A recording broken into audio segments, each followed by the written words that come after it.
All right, I got some questions that have come this week, and some of them are repeats from that we've had before. But let's get started. Good. I got, and then y'all can dive in at any time with any other ones. Is there a right of rescission on a contract? Hmm. And what's right of rescission? Does anyone know what that means? No. No. I'm going to rescind this contract. I know I wrote it, but I've changed my mind. I'm going to rescind it. Oh, yes. Yeah.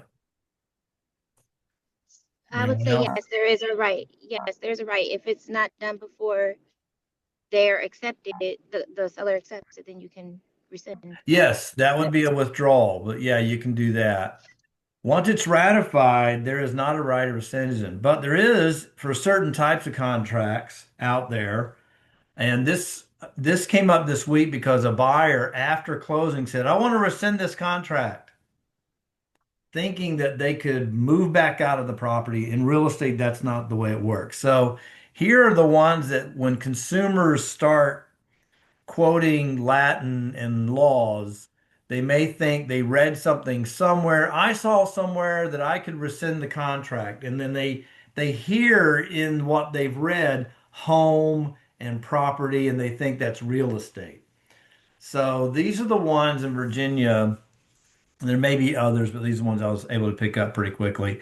A home solicitation sale. See, home solicitation, it sounds like you bought something. That means someone came to your front door, and you bought something.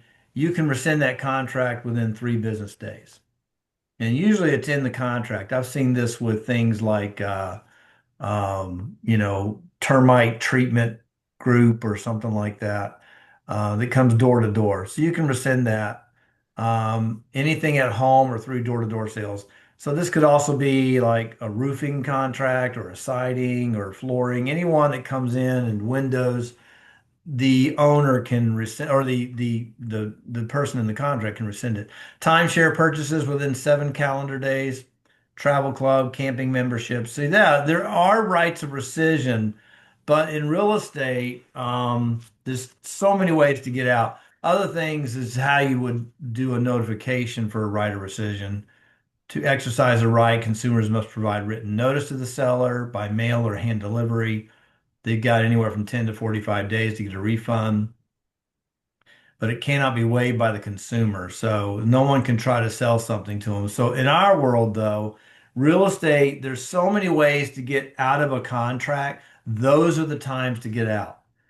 The time to have buyer's remorse is before you're through that final addendum. This is why I pause after a home inspection or HOA documents to let my buyers know this is the time to get out. If you don't, we're going for the gold. Are you on board? I'm on board. Okay, great. And then we get rid of that note. We give notice that contingency has been removed. So no, you cannot rescind a contract. What do I do with a check given to me by my client outside the transaction? Has anyone received such a check? I have. I received two of them in my career. So how would this have, how would you get, let's go back. How would you get a check outside of the transaction? Somebody is grateful that you did a fantastic job and it's like Yeah. a tip, Yeah, they want to give you a bonus, right? or they wound up getting out of the contract and then they decided not to buy, but they felt like you had done so much work. They feel obligated to compensate you. So they give you a check made out to you. So I've had this happen twice in my career. And so what I did, well, I'm not going to tell you what I did. Let me tell you. Here's my questions. I gave up the answer. So you can Yeah. keep it. You've earned it. Return to the client and ask to send another check to KW or endorse and sign it over to KW. You already saw what you can do. You can do B as well if they really want to just, oh, that's fine, but it has to go through my broker. Um, But usually just endorse it and sign it over to KW, and the KW would turn around and give you the money out of that if it's for compensation. If this is a reimbursement, like you did something for them and you got some stuff at Home Depot, that would not need to be turned in because they're reimbursing you. But if you're having reimbursements, I would have them done at the table just so it's up and up, which I've had that done as well before. I've given them money to get some things fixed, and then at closing, I got reimbursed.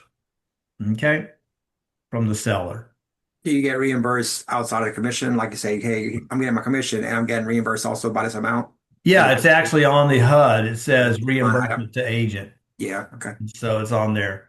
Um, if you got a buyer reimbursing you, um, that probably actually needs to be on the HUD. A seller could reimburse you just because you got carpet for them, but there's no loan involved for the seller. When there's a loan involved for the buyer, here's what I'm going to say. If the buyer is reimbursing you because you paid for something, let's say like a home inspection, I would say that needs to be reported to the lender at least. And then at the most, I think it would also need to be put on the HUD, reimbursement to buyer, agent for carpet, POC, paid outside of closing, something like that. Or they may say, I could see where a lender would say, well, no, that has nothing to do with the loan, so no, I don't need to know that. So, but generally reimbursement, yeah. Why? There you go. All payments for services must be paid through the broker per Virginia code. That's why you do that. I know they want to be nice sometimes and give you some extra money because they felt like that you did something really out of the ordinary but it needs to go through the brokerage. Okay. How does a trustee sign for listings and contracts? However the trust is set up. However, the trust is set up. What's it look like on the listing and in the contract? I have a trust. Okay, let's say I've got a trust. It's the Anthony Carr Revocable Trust, and I got a sign for my listing. What does that look like? You sign with your name with the power of attorney, POA. That's good. That's a good guess. Almost there. Well, you have to have the trust documents. Got to have the trust documents, but I've got my listing documents, and it says listing of, and then the seller is going to, because they have a revocable trust, and then they're going to sign their name at the bottom of the listing document. But inside the listing, it's got to refer specifically to the trust. Yes. As you can see with this slide, I've dealt with this before. Let's say John Smith Revocable. On the contract or on the listing, it says John Smith Revocable Trust. And I had one property where Mr. and Mrs. both had a trust, and the two trusts were co-owners of the property. So I had John Smith Revocable Trust and Jane Smith Revocable Trust all in the listing on that front top line. Then they had to sign John Smith, comma, trustee, and Jane Smith, comma, trustee, and then underneath their signatures would be John Smith, comma, trustee, John Smith Revocable Trust. And then on the signature line for her, it would say Jane Smith, trustee, Jane Smith Revocable Trust. The signature is not, John Smith Revocable Trust is not the signature. The trustee part is the signature. So what I've done is I'll give them a signature line for the DocuSign. And then underneath that, I'll have a text box that has the John Smith Revocable Trust. So that's as a trust. If I'm signing as a POA, here's how this works. The name on the contract is Debbie Jones, or the name on the listing is Debbie Jones, but John Smith is signing as the POA. So it's John Smith, comma, attorney in fact, comma, for Debbie Jones. That's how that would look. Anthony, Yeah. can you go back to the trust, the way the trustee, so signature, John Smith, trustee for the John Smith Revocable Trust? That's how you would then have him sign? Yeah. Let me do some fly here. So I got the signature here, Mm-hmm. and then underneath it, I would have Marie Meyer. John Smith Revocable Trust. Oh, so you wouldn't put for, it's just John No. Smith, trustee, and then, okay, got it. So And then this, just repeat the name of the trust. Okay. yeah. Cool. Thank you. But this right here, this isn't like in your DocuSign, this would be a signature line. Yep. And then Mm-hmm. underneath it, I've got this in a text line. Mm-hmm. That's what it would look like. Capiche. Yeah. Okay. Which I did answer that question for you. I saw that, but I could I tell. still need it. Just, and now we Thank know where you. that question came from. Sure. Okay. Let me just save this. Good. All right. So that's how you would sign for trust and POA. Um, Now, if it was like an LLC, you'd have the name like you do here. Um,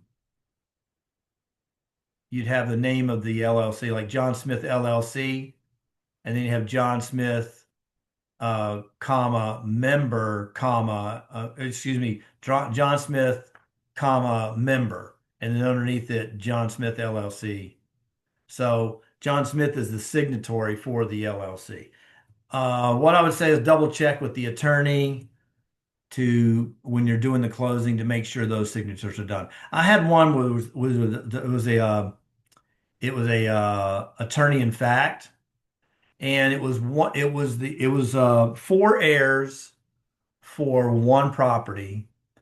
And this is one of those where, David Robertson has done the class on what do you do when there's no will. That's exactly what happened. So a brother died intestate. That is meaning no will.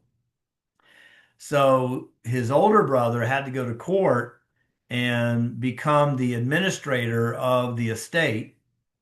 And the older brother also was responsible for another brother who was a ward of the state. These are all grown people. And then his sister, who's in Maryland, and then the nephew, who was the remaining heir of another brother that had died. So the owner or the administrator had to sign for attorney in fact for everybody because no one could come to closing. So he was signing John Smith, attorney in fact for Debbie Jones, John Smith, attorney in fact for Davy Jones, John Smith, attorney in fact for, he was signing that four times at the closing. So the big thing is a double check with the attorney on anything. Anything else? Any other kind of questions you guys have out there? Does it have to be around the trust or a power of No, it attorney? doesn't. I was just putting, these are some questions I got this week and I popped them out there. But Yeah. whatever you guys got. I recently heard, I have hard time doing the math or figuring out um offers when there is escalation clauses Hmm. and different buyer broker compensations. Right. So just recently, I saw somebody posted a video that there is some sort of a document, the NVAR, not document, like literally Calculator. something that you can access through NVAR that basically you just put the numbers and it does everything for you. So I'd like to know what it is and where I can find it. Yeah. Let me see on the fly if I can do that. Multiple, no, escalation calculator. Now, they used to have this on the old site. And let's see if they got it here. Yeah, okay.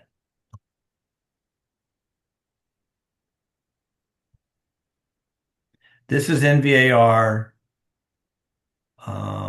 calculator. All right, everybody, I'm going to put this in the chat, this link. So open it up and save it. Yes. Now, here you click online and you got to get there through the membership portal. And then I read and understood the agreement above.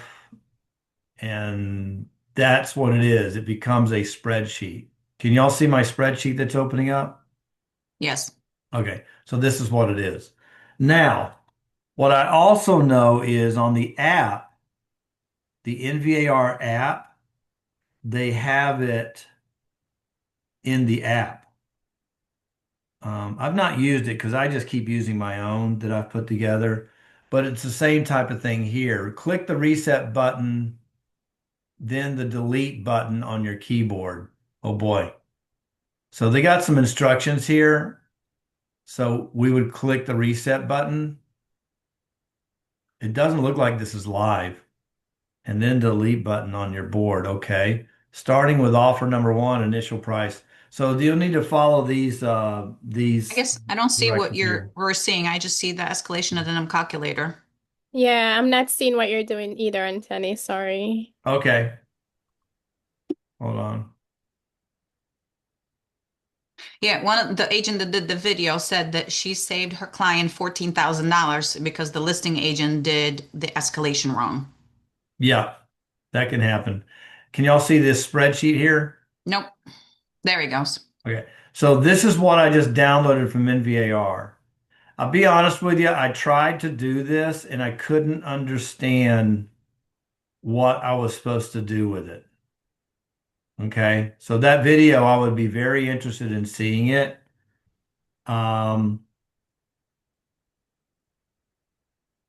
Otherwise, I have one that I've sent out. I'll send out again. Here it is. Yeah. And on the app, oh, okay. There's nothing special about the app. It just mobilizes the website and then you got to tap it and it opens it up in the Excel spreadsheet. So this is what they're talking about, Anya. Mm-hmm. And since I've got this open, I will this is my multiple offer worksheet. And where you are able to make sure you get the net price correct is you're changing the compensation here. And as you can see in this calculation, I've got 0.025 for that one. Okay. And then this one, it's 0.025. This one's 0.03. We're not seeing your stuff again. Yeah, I'm not Reimburse. seeing your Again. stuff. It's You're- it's stuck you on the still- NVAR I screen know with what like a I'm black doing thing. now. I see what I'm doing wrong here. Let me share. I'm sharing a screen and I'm going to share the whole screen instead of the worksheet. Okay, now y'all see it? Now, there he goes. Okay. So this is what I have, which I got some calculations in here. If you see when you click a cell, this up here shows you what's in the cell. So here in this one, I'm number 7, I've got a calculation. And this one is a 2.5% commission. This one is a 2.5% commission. This one is a 3. So let's say that all the offers came in at, this one came in at 574. This one came in at 570, 575. Okay. And let's kind of forget these two. All right. So you see what happened at 570 and 574 and 575. Let's take off this mortgage balance. And so what I have here are 3 completely different amounts, correct? So Yeah. this property with 2.5% is netting 555,750. This property at 574, 540, which is only $4,540 more, is getting me a little bit more money because of the increase in value, because they've escalated. This one escalated $5,000 more than 570, and it is $2,750 over. It's over 20, it's $2,000 more than 555, even though it's $5,000 more over the price. Remember, the escalation is escalating on the net. So let's say this person says, I'll give you $5,000 more. So what does this guy says, I'll give you $5,000 more on the net. He's given $5,000 more over the gross, but that's not what the escalation clause is about. What does he need to be at in this line number 10 under net price to beat out 555? What's this number need to be if he's doing 5,000 over? Anybody? It's not a trick question. Plus 560. 5,000. 560. It's got to be 560, 750. So now, because I have this calculation in number 7, agent fee at 3%, and I've got this one at 2.5 and this one at 2.5, and I got 3 different prices, I'm looking to get this guy over the $5,000 net. Okay. Now this one here is showing me 560. So this one with the 574, 540, and 560, my net needs to be 565, 176 if this is going to be the winning offer. But it's 560 over the net. But the problem is he's asking for 3%. So when I start changing this number, you see the net starts changing. So what I have to do with my calculator is have to just keep going up. So I'm looking for 565. So 595 is not the number. There has to be an easier way. I don't know why it is I have so not found confusing to one. me. I have not found one because you have to keep going back and forth. Maybe an AI tool, but 584, 500, I'm almost there. 583, 500. That's about it. So 583, that's roughly the price. 582, 750. That's the price. So to beat out this offer here at 560 net, my offer actually has to be 582, 750. So even though I have escalated in gross price by about $8,000, my net is only 5,000 because the agent fee is 3% in offer number 3 versus 2.5% in offer number 2. But you could also go back to the buyer's agent and say, because you're asking for our seller to pay 3%, yours is not winning. You can either up the price or alter the commission. Well, if this guy says my maximum is 580, then yeah, he's lost because he Yeah, can't escalate more. I'm right. getting, if he wants 3%, I'm getting $2,000 more, but that's also within the escalation language. I'll go $5,000 over the net of the other offer, but not more than 580. So he's gone to 580. He's 10,000 over the 570. He's about 5,400 over the 580, but 580 is his top dollar, so he has won with a 3% commission. And I thought that when NVAR had their calculator that it was just going to be enter the numbers here, but it's a whole spreadsheet in and of itself, and I don't understand how it works. But the getting around of having to play around with this number, I don't know of another way to get around it. You just have to Hey, start. Anthony. Yeah, go ahead. So if you have a listing, it's okay to put no escalation clauses will be accepted. Can you just put, like put in your best and final and, we just won't. I've seen that before, Yeah, but as a brokerage. I've seen that, and I would say no, because if an offer comes in and they put an escalation clause, can I not show it to the seller? What's the Well, law say? What's the law say? You have to well, present it if it's in Yeah, writing. and that's when I get these texts from these offers from these investment groups. I forward it to the agent, to the seller, say, this is what they're doing. This is it's an investor who wants to take over your loan and leave you responsible for it, but I'm sending this to you because I'm required to send it to you. And if they text me, I say, put this in an email if you want me to if you want me to send it to them. So okay.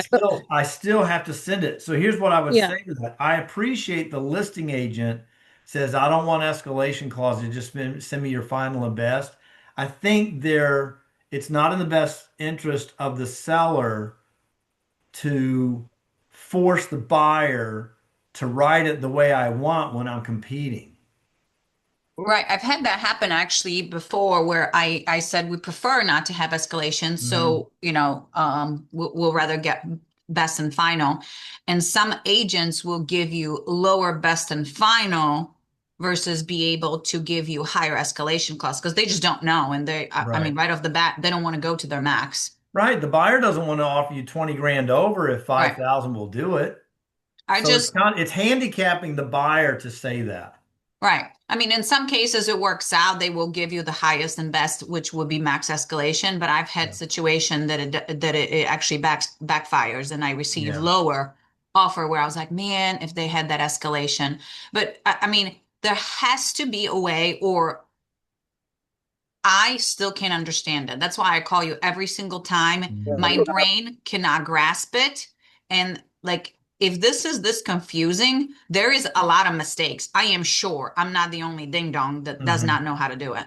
No, you're not a ding dong, but it's just because of the way that we have to calculate the escalate. And for those that are maybe not familiar with it, the escalation clause used to be, I'll go $5,000 over the highest offer. So it started at 500. Someone said, I'll go to 505. Someone says, I'll go to 515. And someone says, I'll go to 525. So the one at 525 beats out the one at 515 by $5,000. Right. Why were we able to do it that simply? Because it was just purely that the only number was changing was the increment of the escalation. Because Because before we did- last fall, Oh yeah, the commission. what the We commission knew what is the the commission difference was now. in They're the different LF. commissions. Everyone had the same commission. Commission, Right. yeah. And because that commission is now contract by contract, we say, I'll beat them out on the net. Well, when you do a 0.5% more on your offer as commission, let's say it's a $500,000 house, you have to be at 502, 500 just to match the one at 500 that's at 2.5 when you're asking for 3. So just matching them, you got to be at 502.5 when they're at 5. And then when you take into account that at 502.5, you're not matching them because the commission's based on the 502.5. So it's probably more like 502.750 to beat them out, to match them, because the commission is going to change that net. I think we need to have a class on this. Oh, I was yeah, I know. Maybe I need to just do a class every beginning of the season because y'all know I've done this before. I've had a private class from Anthony, and I still cannot figure it out. It was multiple so times. much. Yeah, it was so much easier when we could just do it on the price of the, on the offer. Just add 5 or 10. Yeah. Well, on this sheet, I also have in here terms and stuff like that so that it's not just a dollar sign. I mean, if this guy says my earnest money's 25,000 and I got this escalation clause, but he says no home inspection and no radon and no then at 555 he may be worth more. The seller would be willing to accept it because hey, there's no financing, there's no this. Yeah, it's $8,000 or it's $7,000 less than net, but I'm not sure my property will appraise at 580. Yeah, I just had that happen, that we were $10,000 over anybody else with escalation, and it was a delicate situation, and and we had a VA loan. Yeah. So we can't waive contingent, financing and appraisal, and so they, even though we were $10,000 more than anybody else, they went with a different offer. Right. I'll tell you what I'll do before this class is I will figure out what NVAR's got here and see if it's simpler. Starting with offer 1, initial offer price, complete top sections for all offers. Cells will open as needed. Leave unnecessary cells blank. Red cells indicate missing information. Offer with the highest final net. I'm just like, I need a degree to figure this one out. Yeah. Anthony, Yeah. have you shared your Excel spreadsheet with us before? Or is this something we can ask you to do? What do you think? I want to be bold and brazen. I know he shared it before, but we probably could use it again. He shared it. You can have it. It's just the talent is in actually being able to do the Fill math. it out. So Yeah. Laura, if you Right. figure it out, maybe you can speak to me differently. I don't know, because Yeah. I mean, doing all this math back and forth Well, and adding like little numbers, I don't know. I Well, think, imagine the other people without the training we're getting. yeah, Yeah, it's just, I feel helpless with that. well, that's a good point, and I forgot who just said it, but they Me. said that when they double checked what the agent submitted them, they said Yeah. your calculations are wrong, Yeah, it was $14,000. and they Yeah. probably pushed back and said, "But I Wow. gave you 14 grand more, but you're asking for 3%." Yeah. You know, so I'm happy to do this again, and I'll do a video on it, so then it's in perpetuity. I'll Okay. do a couple of practice videos because I'm sure I'll get something wrong. And But I You would might have say to step train by outside step, doing agents. this back and forth little numbers, like a literally step, like as if you were giving this video to a kindergartner. yeah, Yes. I mean, I'll, personally, for me, I don't want to offend anybody else, but I'm I'm right with you. I'm There right with for you. you. Yes. well, the reason I've got this net thing here so big was so sellers knew what the net really was. Bang, I wanted them to focus on the net. And this was before we had the different commission levels. But let me tell you, having that in big bold letters has helped me to keep up with, well, I need 5 grand over. Let's say this guy's willing to go to 585. So I go to 585. Well, now he's 7,000 over. So now I go, okay, I got to start paring it down to get this number here on paragraph 10 to 565, 176. If you want to get it exactly right, 583. First, I just go with big numbers. Okay, I'm getting close. Now I'm off 400 and some dollars. So it's 582, 800. Almost there. 582, 750. Oops. 582, 750. I'm now off $110. If you want to be exact, 582, 725. 582, 700. I am now only $34 off. 582, 675. I'm going to call it a day and say that's the number.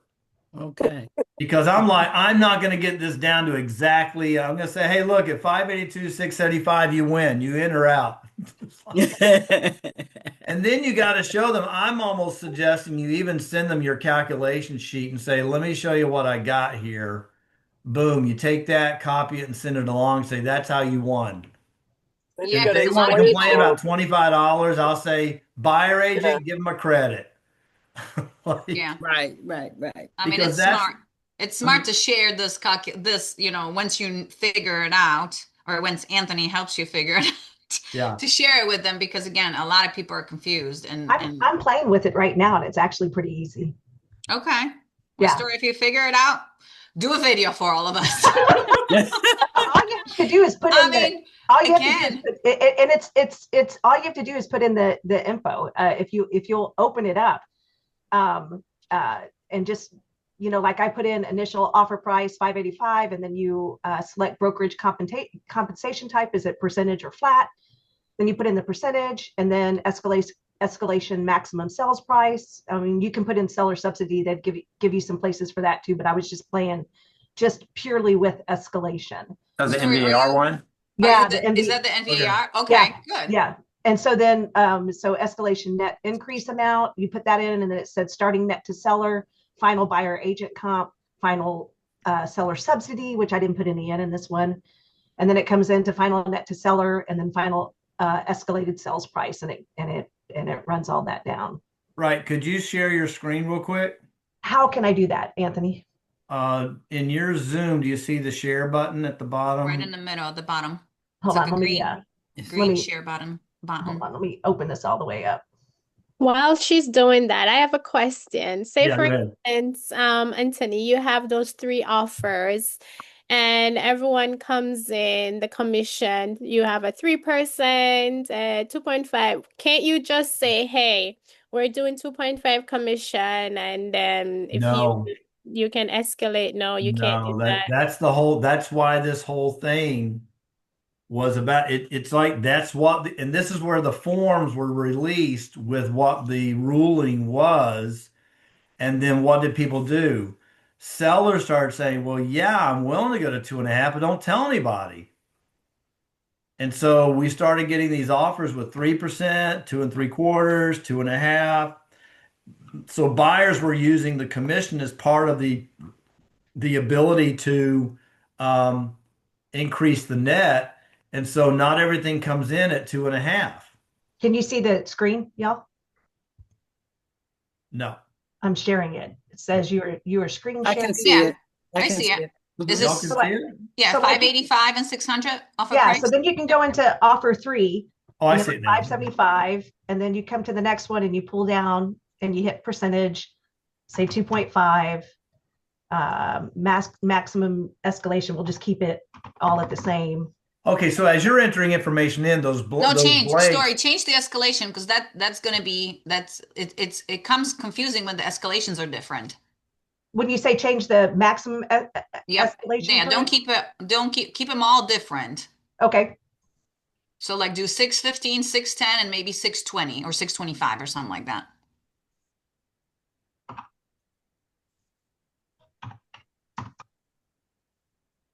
and then you see how it just calculates everything for you. Okay, well, maybe this is it. Yeah. So it looks like what you do is you just start wherever that's black, just start filling in a form and it starts turning gray. Is that what happens? Yeah, you see how I'm Yeah. hovering over it. So Got like it. if there's a seller subsidy, let's say the seller subsidy is 5,000. Well, Oh, that box that's coming up is the instructions for that cell. yeah. Got Do it. not I know. enter any seller paid commissions. Okay, seller. Yeah. Enter the seller subsidy as a dollar amount. No, do not. Yeah. So, and it kind of just walks you through it. I mean, it's not as comprehensive as yours, Anthony, but it's pretty easy to play with. Yeah. It looks like you don't have to keep changing the one number to make it work. No, and then So, you see number 5 where it says offer with the highest final net to seller will be highlighted in green, and the second highest will be That's highlighted in beautiful. yellow. That's nice. Anthony, I Yeah. challenge you to do use the same Yeah. offers and Yeah. then do your spreadsheet and use the same offers and use this one and see actually if it matches exactly. Oh, that I will. I'll do that. Because I Yeah. mean, until it's double checked, you never know. Yeah, that's a good point. I will. I'll do that. Okay. All right. Once I master it, I'll do a class. Give me a couple of weeks. Weeks? Escalations are coming every day. Yeah. Well, the challenge is me getting just the little bit of time to sit there and just, Oh, I know. You're sitting and picking your nose Yeah. and not doing anything else, just making Oh videos no, for now us. you know now you know my secret. I know, That's I know. good. Hey, Can I stop share? Yeah, I can stop. Yeah. I have another question. Since we were talking about deeds and not trust deeds, trust and stuff, I have a question. If somebody has a transfer on death paperwork or documents, Yeah. how does that work? Like as far as I mean, will the information of the owner be in there? Like I'm meeting with somebody on Sunday. It's children of a deceased parent. Right. So it sounds like what she's talking about, y'all, is there are some deeds that when the final owner passes away, the deed gives instructions to pass it into a trust. Is that what you're talking about? So I now, believe so. I yeah, think so so. Betty Smith and John Smith owned it, husband and wife, but their ownership has what'd you call it again? Transfer on death. Transfer on TOD. death. So then what happens, it is then recorded into a trust. So what's happened is they have died and they have put this in place so it no longer has to go to court first to be turned into a trust. It automatically goes into a trust. So then what you have now is that the seller is now the trust and the kids can come in as the executors of the trust and sell the property. It's actually a pretty smart move. Mm-hmm. So that it's already done. It just got to be recorded. That's another good question it comes up with that. When someone passes away, whether there's a deed or whether there's a will or not, um, it, whoever's handling the transaction or the estate, they have to go to the courthouse to give this to the court so the court can change the numbers. We have a case right now where the owner was in Georgia. The daughter is now the approved administrator of the estate, but it has not been changed to estate of Betty Smith. It still says Betty Smith. So what has to happen is the administrator, the daughter, needs to literally go to the courthouse or call them and say, "I am now the administrator. I need this changed to the estate of Betty Smith." Okay. The same is true about this transfer upon death. Yes, it's transferred, and that's the instructions of the deed, but the county is not going to do it without someone coming there and telling them this needs to happen because they don't know the person died. Okay, so the children have to go to the Whoever the court administrator is, okay. or the executor of the will or whatever, but they need to go to the court and do that. If they have an attorney, the attorney may be doing it already. Yeah, I think they mentioned something about an attorney, but Mhm. again, I was talking to the Yeah. husband of the wife, and the wife is the Right. surviving child or whatnot. So I guess we just need a copy. I mean, from the perspective of paperwork, we need a copy of this transfer and death paperwork or document so we know. I guess I'm just I just need clarification of what name or what am I using as name of the seller, and then how the children need to be signing because it's a Yeah. brother and a sister. That'd be a good discussion with say, can you ask the attorney this, or will you give me permission to call the attorney? And ask the attorney, hey, how's this being held? What's the name on the listing? What's the name on the contract? And they should know. And they can tell you, oh yeah, it's Bob and Smith, it's Bob Smith Trust. That's what it is. And so Mhm. now you're listing it with Bob Smith Trust Okay. instead of the estate of Bob Smith.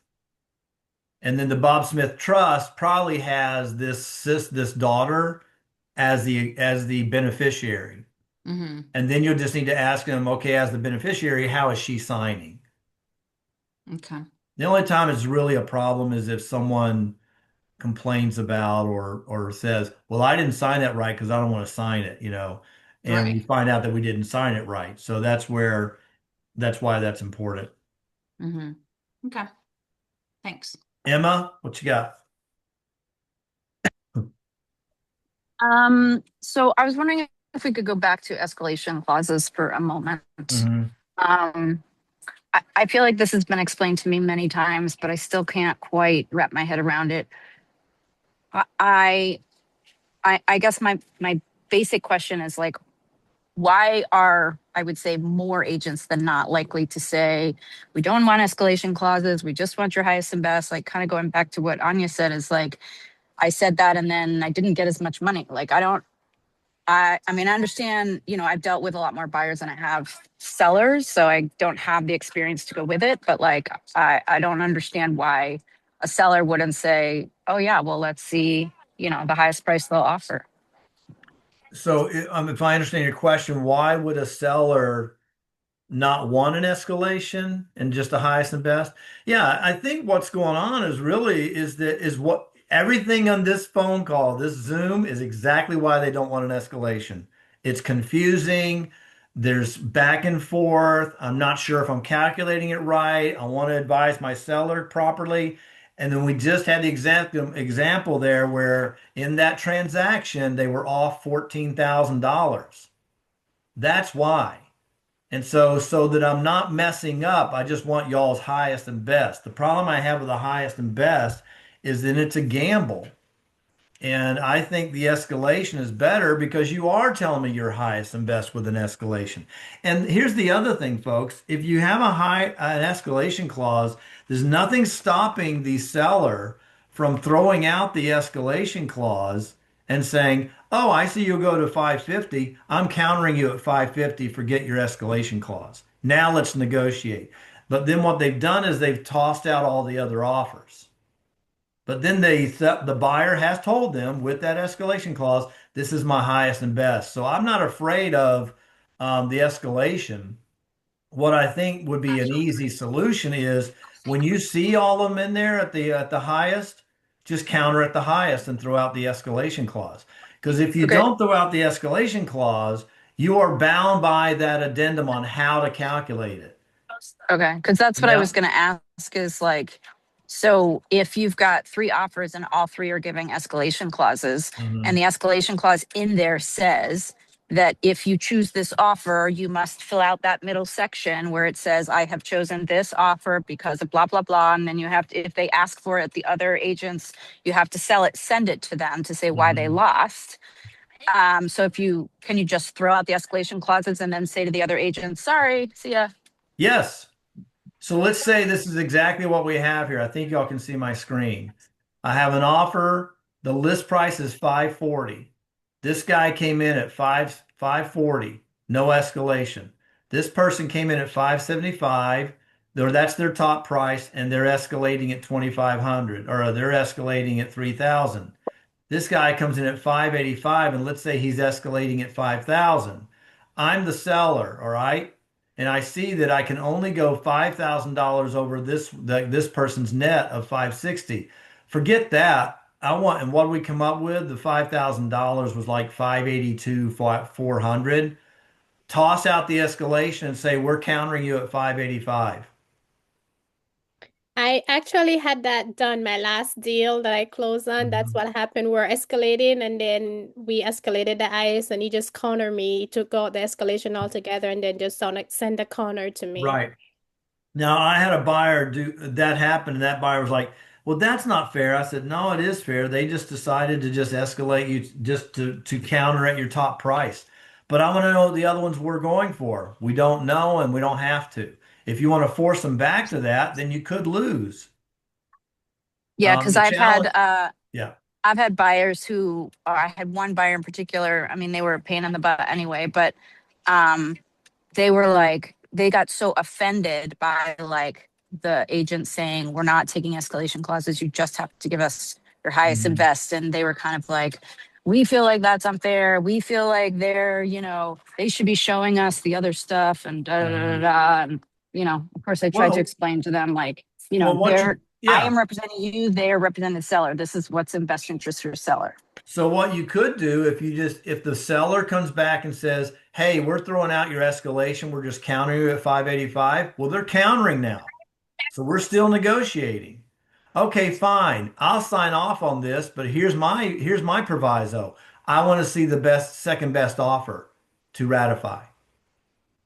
So you hold that seller like this to say, I'll give you my 585, but I want to see the other offer. And now what you're doing is you're holding that seller to prove there was another offer. Now you might find out that you're beating them out by 10 grand instead of 5 grand, but we're negotiating now, and I've seen what the other offer is. The seller can't say, well, you can't do that. Yes, I can. You told me there were multiple offers. That's why I escalated. I want to see the second highest offer as Mhm. part of me ratifying at 585. Yeah. And then we're And so still if they give we're still you, negotiating. so if they show you that second offer, then you automatically have to sign. Well, the way I just said it, yeah. I showed it to you. Now it's ratified. So you could say, and after review, the buyer has, 24 hours to agree. Do y'all So see this what is I'm pretty much, saying? Yep. I got so the this three would have, offers. The seller sends them back to me and says, I'm getting rid of your escalation of 45,000. I'm just going straight to 585. But I was told there were multiple offers as the buyer agent. The buyer could sign off and say, I will say yes to 585, and here's my addendum. The seller must provide the second highest offer and the satisfactory and that satisfies the purchaser. And if so, the purchaser will ratify. Because So is there any, I'm happy to beat someone by $5,000 or $10,000. I just want to know I'm not at 540 escalating to 585 and the second highest is 565. Why am I paying you $20,000? Yeah. I'm well, going to that's what I'm force you to wondering. show me, and it's got to That's what be I'm wondering. satisfactory. Like, what if you go through all that and they are like, okay, fine. And, they'll send it to you, which should feel silly on their end, but it is 565. Then you're Right, and still that's why I ratified. would And insert the language, and we're writing this as I'm talking it through right here. Story, we've been through this. It's like what I'm saying now is, okay, you want 585 from me, which is 45 grand more? Fine, I'll give you 585, condition being that you show me the second highest offer and the buyer is satisfied with it. If not, the buyer has 24 hours to void. that just seems too vague for It, the listing agent to come back Void and or be like, well, counter. what does that mean? void Satisfied. or I mean, counter, yeah. I'm just making could you sure back? that, yeah. I Well, was they just going to want. say, could you come back and say, like, if it actually shows that it's Mhm. 5 or 10K over, then the buyer is satisfied, or something a little more specific, versus if it's 25K over, then we're not satisfied. Yes, you could be a little more specific because you know As what you're Anthony said, you've got countering. to give it teeth. What's that? You got to give it teeth. Yeah, you got to give it to you. I'll have to come up with a little bit more clear language because we're just doing this on the fly right here. But it's Hmm. I'll give you that if, and then if isn't, and if what I'm getting is not what I believe is appropriate, then I get to counter again. So Okay. Anthony, If they last statement I want to say, if they want to throw out my escalation, then we're just negotiating price. Right. Right. so Anthony, if their offer is 565 and you've escalated to 585 and they show you the 565 offer, but you can't back down your number now that you know that you're still committed to that 585, right? No, that's what I'm saying is I know we're doing it on the fly here, but this is a good discussion. That's why I'm saying as the buyer agent, 585, okay, 585 based on the fact I'll give you 585 based on me approving the secondary offer and that it's not more than 10, I'm not paying more than $10,000 than the other offer. You see what I'm saying, y'all? Mm-hmm. So technically, and negotiations are still open. So he could come back and say, okay, you for you 570. We'll come up with something there. Can y'all hear me? Okay, gotcha. Yeah, okay. All right. I'm Anthony, I want my to ask, battery light just came on. Hold on a second. I gotta yeah. get my plug. Go ahead. Do you know who is putting in the documents into the DocuSign folders? Yeah, that'd be Shane and me. Okay. Is there something missing? What I have noticed is the old Bright MLS forms are all the default documents that are uploading into the rooms when you create opportunities. And it's not the Taylor one, buyer MLS form and seller MLS form. That's number one. And actually on the buyer, in the buyer folders, what's put in the folder that you can go in under buyer's documents, it's actually the listing document in there. So number one, when you create the room, it has the old Bright MLS form. Oh, okay. When you go to the documents on the left, you can find the updated version, but in the buyer's folder, it's actually the listing Bright MLS form. And in the buyer's folder, the old exclusive right to represent buyer is the one that goes in there automatically. Is this when you're doing command and then clicking room, clicking start the transaction? Yep. Okay. When you're All setting right. up the documents All that right, we'll have to- populate automatically Yeah, is yeah, the yeah. old buyer agreement, and then the old Bright MLS form. But once you open the document on the left where it says Virginia buyer or whatever, the only choice for you is to choose the seller Bright MLS form. So Got it it. has to be Okay. swapped. Okay. All right, we'll check into that and see what we got to do on One that. thing I often do, and I mean, you should still have the right forms populate, but for when I go into it and it auto populates, I actually delete most of that and then just put my own templates in. So I always know it's the right one, Yeah, that's but good. But not we'll all of try to them get are it cleaned templates. up. Yeah, let's try to save everybody some steps there. But Well, when you're busy and you have multiple, buyers, sellers and all that, and it's hard to like, oh, did I remember to put the right form, the updated right, form? right. Like that's the reason why they're No, in there. well, yeah, we'll go in and change our libraries is what we'll do. Okay. Also, to that note on DocuSign, not to add more things on your plate, but this one should be simple. The walkthrough form on the rental still says required and not optional. Right. Yeah, Yeah, I we ran can into change. that. Well, if you can get it, it is required. Let me put it that way. I know we can't always get it, and so that would be, well, just send us a note that you can't get it.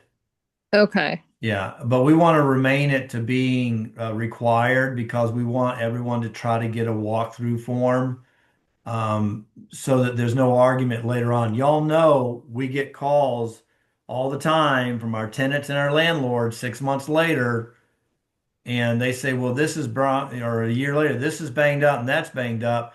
And if anyone should have those documents showing that it wasn't banged up or that it was banged up, it should be us. So I'm going to leave them required. But if you Okay. can't get it, because sometimes we just can't get a hold of that document, then just send a note to Shane and say, or just put, note could not get walkthrough form.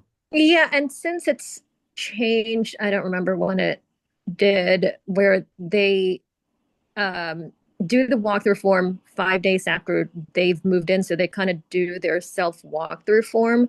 Mm-hmm. If you're the tenant agent, then do you request that to be sent to you Yeah, when you it? could, because you're Okay. right. I mean, what Christine's talking about is when you're talking rentals, it's not really up to us to do the walkthrough. It's up to the landlord. The Mhm. landlord's supposed to do a walkthrough on a rental and give them a list, give them the walkthrough form and say, hey, here's everything that's deemed in this property, and we'll see you in 12 months to make sure it matches. That's really what's supposed to be happening. But what we're getting accustomed to is that the agent walks through with the tenant and makes up their own list and submits it to the landlord. That's not the way it's supposed to be done. The lease says the landlord will go through and submit a walkthrough form to the tenant.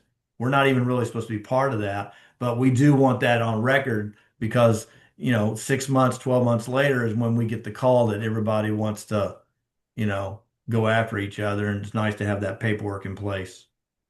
Mhm. Okay, thank you. All right. Oh, Anthony, I have one more question. On this D or whatever it was, transfer on death. When filling out the paperwork and when it's asking for the property condition, for the residential property disclosure, since the owners never lived there and have no probably knowledge of anything, are you marking still that the property is or is not exempt from the act? Okay, one more time. When you're doing the listing paperwork, Mm-hmm. and it will pertain to the sister and the brother of the deceased parents Oh, I'm selling sorry. the Yeah. house. Mm-hmm. When it comes to paragraph 20 for the property condition, where it's asking, where it's talking about the Virginia residential property Oh, yeah, yeah. disclosure, Okay, do great. you Right. mark property is or is not exempt from All the right. act? So if it is the estate of and the heirs have not taken possession, it is not.